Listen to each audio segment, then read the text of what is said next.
Shalom, selamat pagi Bapak Ibu saudara-saudara di dalam kasih Tuhan. Pagi ini kita bersyukur kita bertemu kembali di dalam GKK Menyapa. Tentunya kita berterima kasih untuk kekuatan, kesehatan, udara yang segar. Bahkan Tuhan memberi juga kesembuhan bagi yang lemah, yang sakit, dan Tuhan memeliharakan hidup kita sampai hari ini. Mari kita merenungkan firman Tuhan dan terlebih dulu kita berdoa. Kiranya Tuhan Kau memberkati hati kami dan pikiran kami dengan kuasa Roh Kudus-Mu, supaya perjalanan kami memasuki bulan terakhir dalam tahun ini. Bahkan di dalam persiapan kami menyongsong Minggu Advent dan juga Natal, Tuhan beserta dengan kami, dan Tuhan berikan damai sejahtera, sukacita, kemenangan dalam hidup kami. Tuhan kiranya beserta kami dan memberkati kami.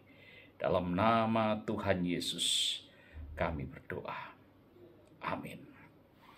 Saudara sekalian, bacaan kita terambil dari kitab Yohanes pasal 16 ayat yang ke-33. Demikian firman Tuhan. Semuanya ini kukatakan kepadamu, supaya kamu beroleh damai sejahtera dalam aku. Dalam dunia kamu menderita penganiayaan, tetapi kuatkanlah hatimu. Aku telah mengalahkan dunia.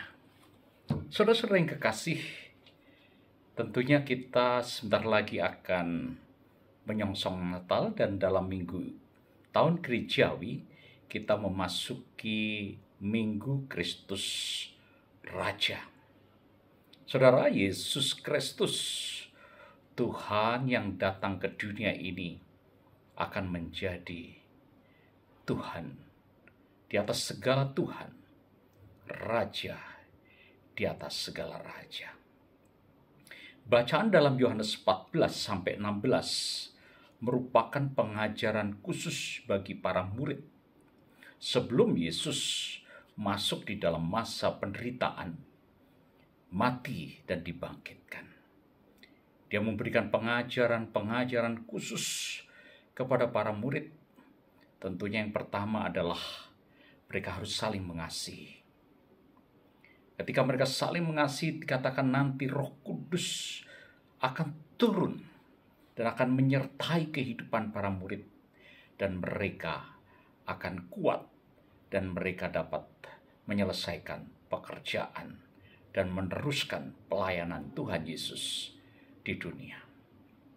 Saudara, tentunya di dalam perjalanan mereka akan menghadapi penolakan, penganiayaan, bahkan juga mereka akan menghadapi kesulitan-kesulitan karena pemberitaan Injil.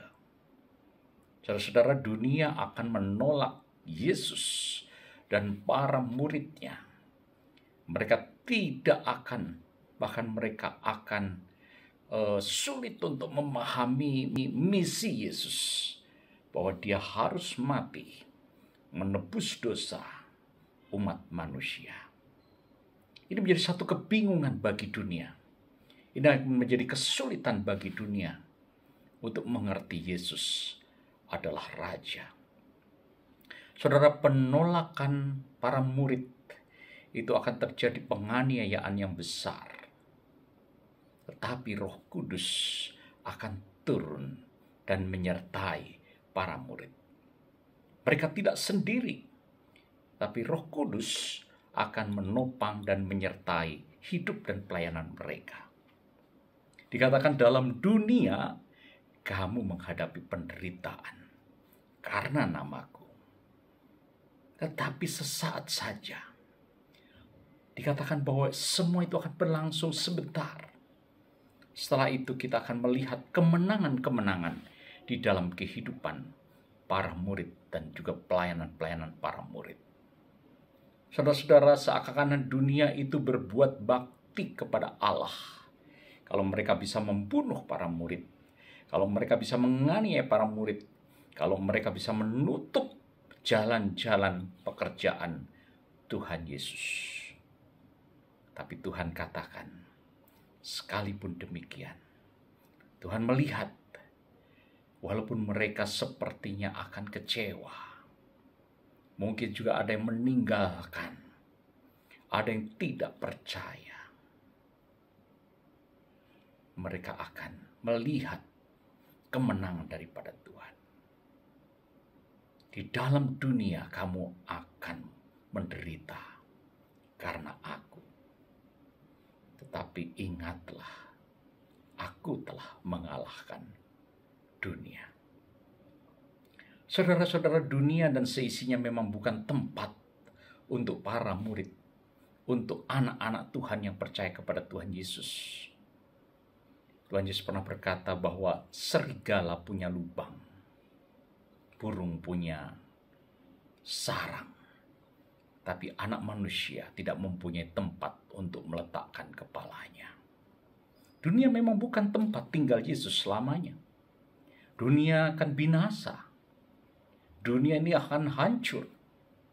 Tapi orang yang percaya kepada Yesus akan memperoleh hidup kekal bersama dengan Tuhan.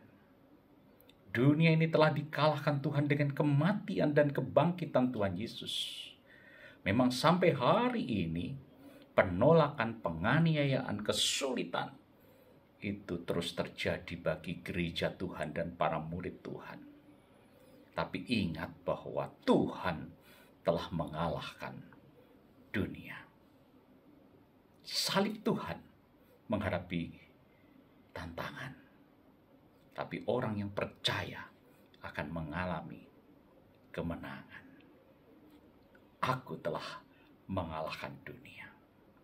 Saudara, di dalam penglihatan Rasul Yohanes, Wahyu 1, dikatakan dia Raja Tuhan yang akan melepaskan kita dari dosa oleh kematian dan kebangkitannya.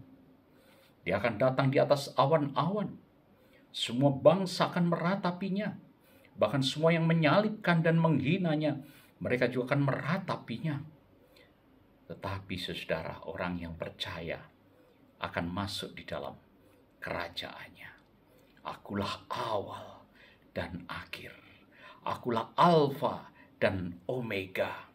Yesus yang hidup selama-lamanya. Dialah Tuhan, dialah Raja kita. Saudara, tentunya kita adalah orang-orang yang percaya dan menerima namanya. Dalam nyanyian sekolah dikatakan, sekolah minggu dikatakan, aku anak raja, engkau anak raja, kita semua anak raja. Disinilah kita sebenarnya harus merajakan Kristus hidup di dalam kita. Saudara-saudara, kalau Tuhan menjadi Tuhan dan Raja atas kita, mungkin penderitaan dan kesulitan, pasti ada solusi dan jalan keluar. Kita punya gembala yang baik, Tuhan yang baik, penolong yang sejati dalam hidup kita. Jangan takut, dialah Raja, dialah Tuhan, dialah Juru Selamat yang akan kita peringati di dalam peristiwa Natal 2000 tahun yang lalu. Harusnya kita bahagia, harusnya kita bersuka cita. Mungkin saat ini kita sedang sakit, mungkin kita menghadapi kesulitan ekonomi, mungkin kita menghadapi berbagai tantangan dan rintangan. Saudara, ingatlah firman Tuhan, pencobaan-pencobaan yang kamu alami adalah pencobaan yang biasa. Pada saat kamu tidak mampu, Tuhan akan memberikan jalan keluar. Itulah janjinya bagi kita. Sekali lagi, aku telah mengalahkan dunia. Biarlah Tuhan beserta kita. Tuhan memberi kekuatan penghiburan bagi kita. Dan kita tetap berdoa dan percaya kepada namanya. Mari kita datang di dalam doa. Ya Bapa, kami bersyukur untuk anugerah dan setiamu pada pagi hari ini. Janjimu bahwa dunia telah kau kalahkan dengan kematianmu, dengan kebangkitanmu, dengan kasihmu.